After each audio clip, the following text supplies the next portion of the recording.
Bonjour à tous, la tendance est aux alentours de l'équilibre ce matin à la Bourse de Paris, après que le CAC 40 ait dépassé hier soir son pic de 2007.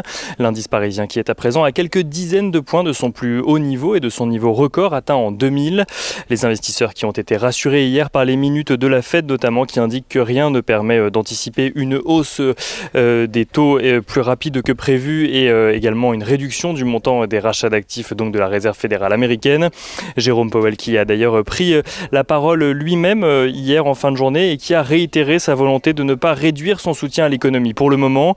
Jérôme Powell a également rappelé que selon lui, la reprise progressive de l'activité pourrait donner lieu à des hausses de prix mais que celle-ci resterait temporaire et qu'elle ne constitue pas donc en soi un risque inflationniste.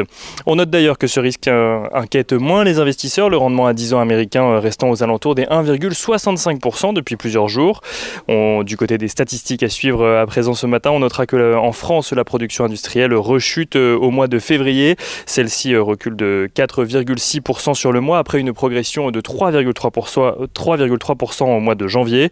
En Allemagne, la tendance est similaire avec un repli de 1,6% au mois de février par rapport au mois de janvier. Du côté des valeurs à suivre ce matin, Airbus annonce avoir livré 72 avions commerciaux en mars à 34 clients. L'avionneur constate également 28 nouvelles commandes enregistrées.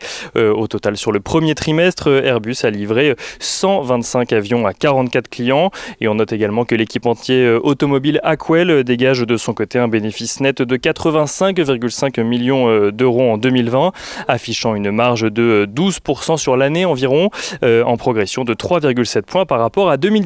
Et on finit ce point donc de la matinée avec un tour du côté des matières premières. Le pétrole qui est ce matin sous les $63, tandis que l'once d'or est aux alentours des $1740. Et du côté de l'euro-dollar, celui-ci progresse légèrement. On est aux alentours des $1,19 pour 1 euro.